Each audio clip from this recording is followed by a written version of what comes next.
Assalamualaikum warahmatullahi wabarakatuh. Alhamdulillahi rabbil alamin. Wabihi nasta'inu ala umuri dunya waddin. Wassalatu wassalamu ala rasulillah Sayyidina Muhammadin sallallahu alaihi wasallam. Halo anak-anakku yang Bapak banggakan. Alhamdulillah, pada kesempatan ini kita bisa bertemu kembali dalam pembelajaran daring. Insyaallah pada pertemuan kali ini kita akan membahas tentang mengenal Allah melalui Asmaul Husna. Baiklah, kita mulai pembelajaran kita pada kali ini. Seperti biasa, tujuan pembelajaran setelah mempelajari pelajaran ini, Bapak harapkan peserta didik mampu memahami makna Al-Asma'ul Husna, Al-Mumit, Al-Hayyu, Al-Qayyum, dan Al-Ahad dengan benar. Kemudian yang kedua, bisa mengaplikasikan makna Al-Asma'ul Husna, Al-Mumit, Al-Hayyu, Al-Qayyum, dan Al-Ahad dalam kehidupan sehari-hari dengan benar. Kemudian yang ketiga, bisa membaca Al-Asma'ul Husna, Al-Mumit, Al-Hayyu, Al-Qayyum, dan Al-Ahad dengan jelas dan benar. Baiklah, Asma'ul Husna. Asma'ul Husna adalah nama-nama Allah yang baik, yakni Asma'ul Husna ini hanyalah milik Allah Subhanahu wa ta'ala. Jadi Allah memiliki nama-nama yang sangat baik, yang sangat layak untuk diterapkan kepada zat Allah Subhanahu wa ta'ala yang disebut dengan Asma'ul Husna, yang mana nama-nama tersebut ini hanyalah milik Allah Subhanahu wa ta'ala, yang sesuai dengan sifat zat Allah Subhanahu wa ta'ala. Dalam Al-Quran, Allah Subhanahu wa ta'ala berfirman, A'udzu billahi minasyaitonir rajim. Bismillahirrahmanirrahim. Walillahil asma'ul husna fad'uuhu biha وَذَرُوا الَّذِينَ يُلْحِدُونَ فِي أَسْمَائِهِ سَيُجْزَوْنَ مَا كَانُوا يَعْمَلُونَ. Di dalam surat Al-A'raf ini, Allah menjelaskan bahwa hanya milik Allah Asma'ul Husna. Maka bermohonlah kepadanya dengan menyebut Asma'ul Husna itu, dan tinggalkanlah orang-orang yang menyimpang dari kebenaran dalam menyebut nama-namanya. Nanti mereka akan mendapat balasan terhadap apa yang telah mereka kerjakan. Dari ayat di sini jelas bahwa Allah menyuruh kita berdoa dengan Asma'ul Husna. Adapun jumlah Asma'ul Husna yang dimiliki oleh Allah Subhanahu wa ta'ala berjumlah 99. Ya, bisa kita dapatkan di dalam jilid Al-Quran. Ya, ada nama-nama Allah atau Asma'ul Husna. Nah, adapun yang akan kita bahas pada kesempatan kali ini, kita tidak akan membahas semuanya atau 99 Asma'ul Husna. Namun yang akan kita bahas hanyalah 4, ya. Ada Al-Mumit, Al-Hayyu, Al-Qayyum, dan Al-Ahad, ya. Insyaallah, jadi pada kesempatan ini kita membahas cuma 4 Asma'ul Husna. Jadi tidak 99.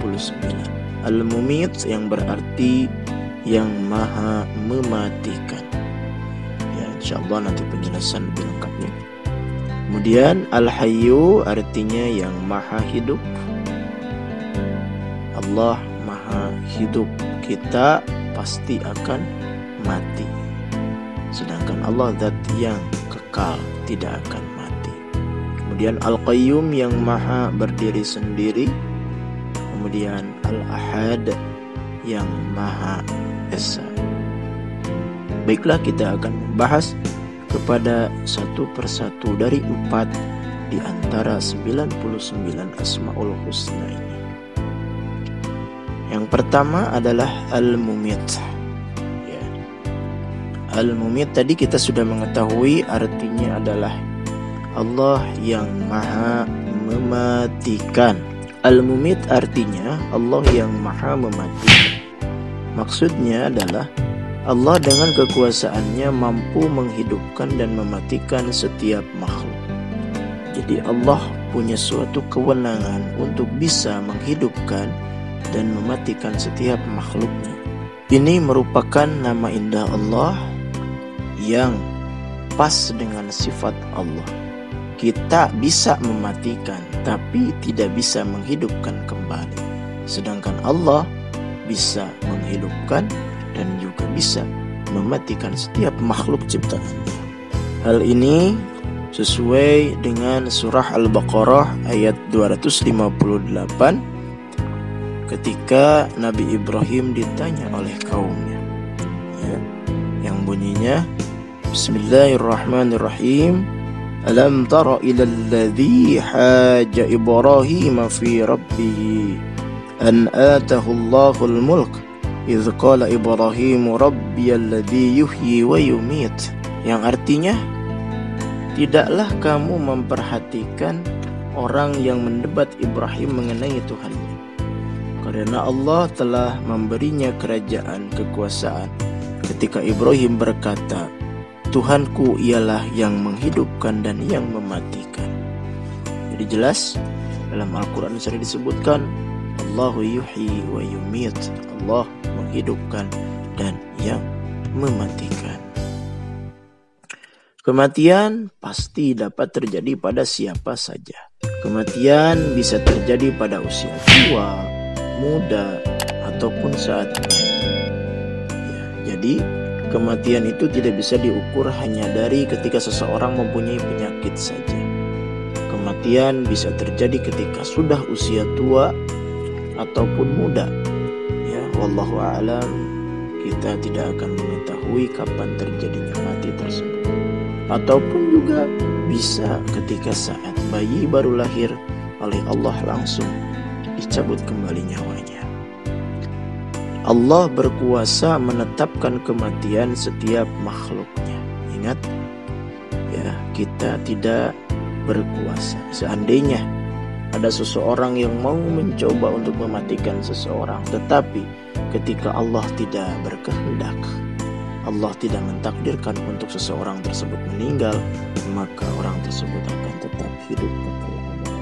Hikmah yang terkandung daripada kita mengimani bahwa Allah Al-Mumit adalah, yang pertama, ingat kita selalu bersyukur kepada Allah Subhanahu wa Ta'ala. Ya, karena kita tidak akan tahu kapan kita akan meninggal dunia, kapan kita akan mati, kapan kita akan dicabut nyawa oleh Allah Subhanahu wa Ta'ala. Maka syukurilah nikmat yang telah Allah berikan kepada kita, terutama nikmat hidup, terutama nikmat lahir batin, terutama nikmat sehat. Jangan sampai kita kufur nikmat. La in syakartum la azidanakum wa la in kafartum inna azabi lasyadid. Apabila kalian bersyukur, maka pasti akan kutambah-tambah nikmatku. Tetapi apabila kalian kufur nikmat, maka sesungguhnya siksaku amatlah pedih, kata Allah. Kemudian yang kedua, hikmah yang terkandung daripada mengimani Al-Mumit ini adalah kita tidak boleh bersikap sombong, karena menyadari bahwa kita hidup di dunia ini hanya sementara. Janganlah kita sombong. Ya, kita pasti akan menemui dengan yang namanya ajal atau yang namanya mati. Kita hidup hanya sementara. Oke, oleh sebab itu maka janganlah kita sombong, merasa kita sehat terus, merasa kita akan hidup kekal abadi. Ingat, Allah yang mematikan kita. Kemudian selanjutnya, menjaga diri agar selalu taat kepada Allah Subhanahu wa Ta'ala. Ini yang paling penting. Jangan sampai kita terlena dengan kehidupan duniawi kita. Jangan sampai kita terlena dengan apa yang sesuatu kenikmatan yang telah diberikan Allah kepada kita, sehingga kita tidak menjaga diri kita selalu taat kepada Allah Subhanahu wa Ta'ala. Dan terakhir, banyak berbuat kebaikan. Seperti apa? Sopan dan menolong orang lain. Nah, ini yang paling penting. Ya. Tahukah kamu apa yang kamu tahu? Manusia akan tenang menjelang kematiannya. Syarat apabila manusia telah mempersiapkan dirinya untuk menghadap Allah. Manusia menyadari bahwa akan ada kehidupan setelah kematian. Manusia akan dihisab amal perbuatannya dan dimintai pertanggungjawaban selama hidup di dunia. Nah, ini yang paling penting. Kita akan mati, kita akan dihisab oleh Allah Subhanahu wa Ta'ala. Segala amal perbuatan kita akan dimintai pertanggungjawaban. Tsumma la tus'alunna yawma idzin 'anil na'im. Suatu saat nanti, di akhirat nanti, akan ditanya kita semua 'anil na'im, dari segala nikmat, dari segala apapun yang telah Allah berikan kepada kita. Maka oleh sebab itu, persiapkanlah diri kita untuk menghadapi kematian. Dengan cara apa? Dengan cara beribadah kepada Allah Subhanahu wa Ta'ala. Yang kedua daripada Asmaul Husna yang akan kita bahas kali ini adalah Al-Hayyu. Kita sudah mengetahui Al-Hayyu adalah yang maha menghidupkan, ya, atau yang maha hidup, ya. Maksudnya apa? Allah akan hidup kekal ketika seluruh makhluknya binasa. Allah hidup tiada akhirnya. Ketika hari kiamat nanti kita akan binasa semuanya. Hanya Allah lah yang tersisa, dan dengan kekuasaannya Allah akan membangkitkan kita kembali. Allah maha hidup, kita tidak maha hidup. Kita pasti binasa, kita pasti mati. Kullu man 'alaiha fan wa yabqa wajhu rabbika dzul jalali wal ikram. Dalam surat Ar-Rahman sebutkan bahwa semua yang ada di bumi itu akan binasa, tetapi wajah Tuhanmu yang memiliki kebesaran dan kemuliaan tetap kekal. Dalam artian wajah di sini adalah sebagai bentuk sebagian daripada zat Allah seutuhnya. Kita semua akan binasa, tetapi zat Allah yang maha kuasa tetap akan kekal abadi selamanya. Berikut pula dengan kebesaran Allah Subhanahu wa Ta'ala. Ketidakkekalan manusia akan mengharuskannya selalu mawas diri. Ini yang paling penting. Kita tidak akan pernah tahu kapan kita mati, kapan kita kembali kepada Allah. Kita tidak kekal. Maka ketika kita tidak kekal, maka kita harus mawas diri. Hati-hati ke dalam kehidupan kita. Jangan sampai kita terjerumus dalam jurang kenistaan. Kita harus menyadari bahwa hidup kita ini tidak abadi. Pasti akan menemui ajal. Dan Allah maha hidup. Jangan lupa persiapkan diri kita dengan beribadah sebaik mungkin kepada Allah Subhanahu wa Ta'ala. Ya, karena kita tidak kekal abadi, ingat, persiapkanlah diri kita. Selalu perbanyak beribadah, karena tugas kita di muka bumi ini adalah wa ma khalaqtul jinna wal insa illa liya'budun. Kata Allah, kami tidak menciptakan manusia dan jin kecuali untuk beribadah kepada Allah Subhanahu wa Ta'ala. Hikmah daripada meyakini Al-Hayyu diantaranya adalah tidak bersikap sombong dengan menyadari bahwa kita hidup sementara. Ini yang paling penting juga. Ya, kita jangan merasa sombong. Siapa tahu kita ketika sedang sombong malahan kita dicabut nyawa oleh Allah. Kita ini hidup hanya sementara. Kenikmatan kita hanya sementara. Kekayaan kita hanya sementara. Ya, makanya jangan sombong dengan apa yang kita miliki. Jangan sombong dengan apa yang kita punya. Contoh, ketika kamu ganteng, ketika kamu cantik, janganlah sombong dengan hal tersebut. Itu hanya sementara. Seandainya Allah mengambil kecantikan kita, Allah mengambil kegantengan kita, Allah mengambil kekayaan kita, apa yang akan bisa kamu perbuat? Mudah sekali Allah mengambil hal-hal tersebut. Kemudian yang selanjutnya, menjaga diri agar selalu taat kepada Allah Subhanahu wa ta'ala. Ini, jagalah diri kita. Agar apa? Agar kita selalu taat kepada Allah Subhanahu wa ta'ala. Jangan sampai kita teledor, jangan sampai kita leha-leha. Ingat, taatlah selalu kepada Allah Subhanahu wa ta'ala. Dan berbuat kebaikan. Banyaklah berbuat kebaikan. Setiap satu kebaikan oleh Allah dibalas dengan 10 kali kebaikan. Malahan bisa sampai dengan 70 kali lipat. Ya, jangan sampai kita melelehkan kehidupan yang ada sekarang ini. Karena kita tidak kekal, dan yang kekal maha kekal adalah Allah. Jadi banyaklah berbuat kebaikan. Untuk apa? Untuk bekal nanti kita di akhirat, supaya kita tidak sengsara.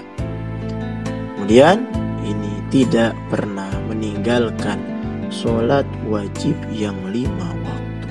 Berharap semuanya selalu tepat waktu kalau bisa melaksanakan sholat 5 waktu. Dan senang bersedekah dan berpuasa untuk mendekatkan diri kepada Allah Subhanahu wa ta'ala.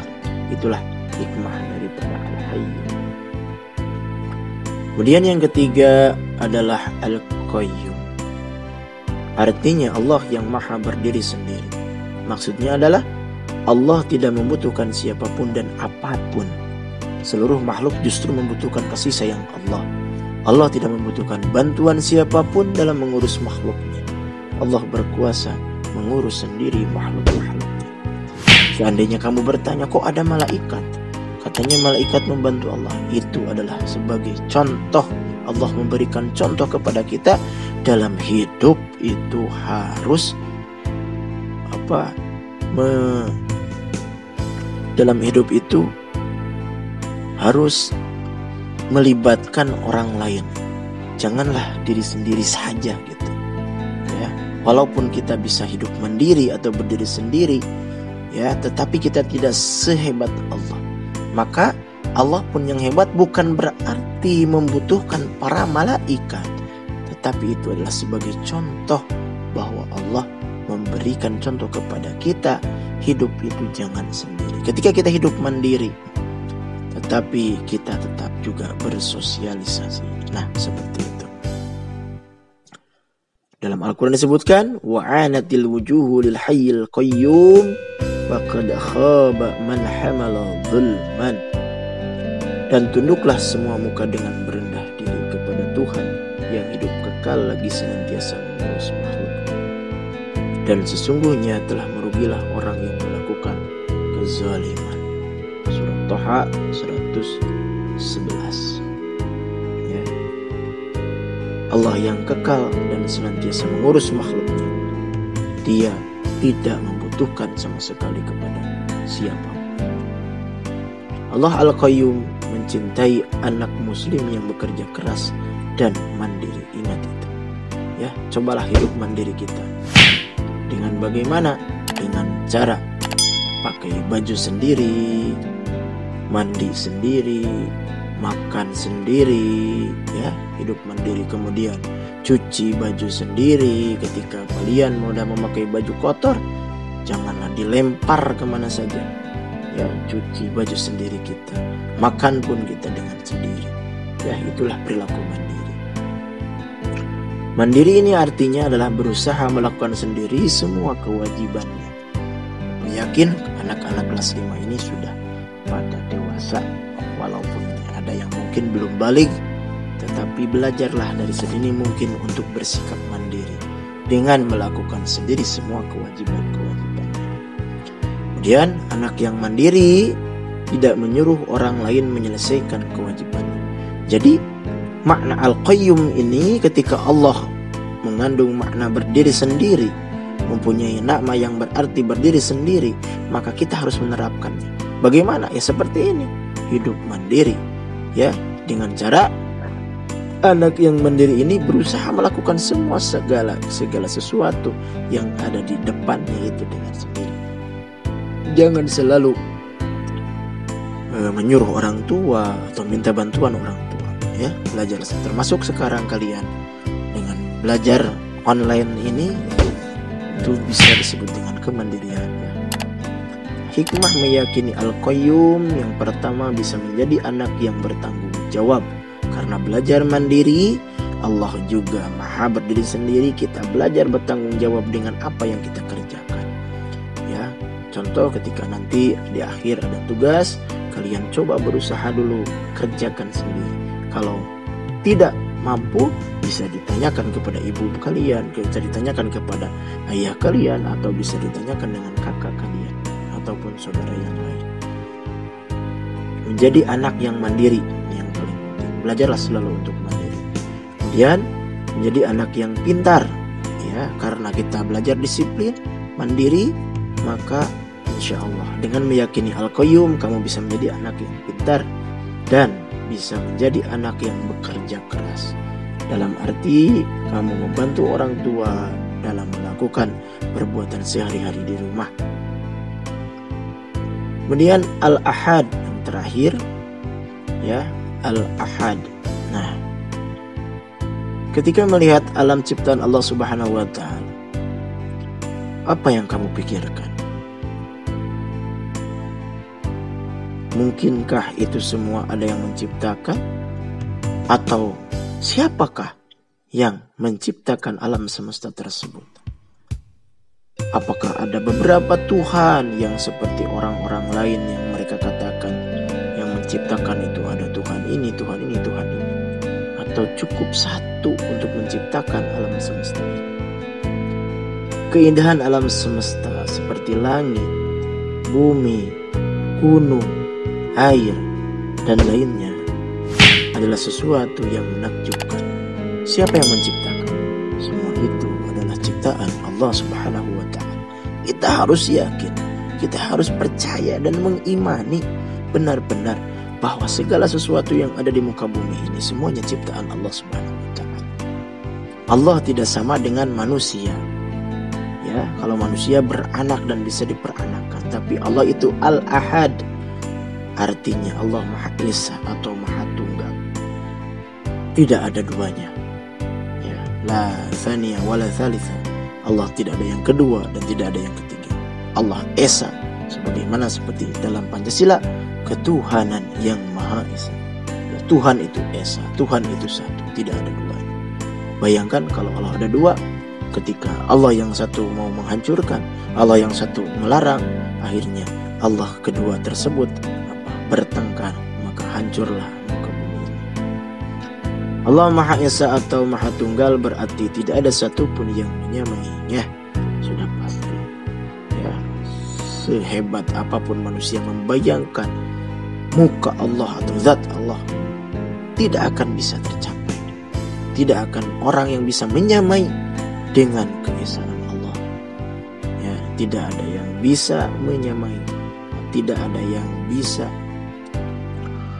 menandingi dengan keesaan Allah tersebut. Dan Allah laisa kamitslihi syai'un. Ya, Allah itu tidak ada yang seorang pun atau sesuatu apapun yang serupa dengan dia. Dalam Quran surat Asy-Syura.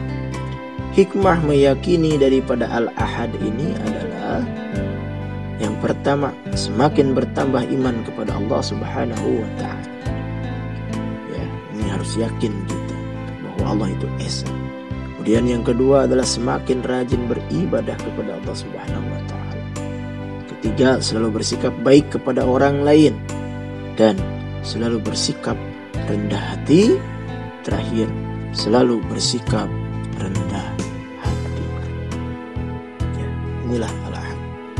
Dalam surat Al-Ikhlas disebutkan, Qul huwallahu ahad, Allahus samad, lam yalid wa lam yulad wa lam yakul lahu kufuwan ahad.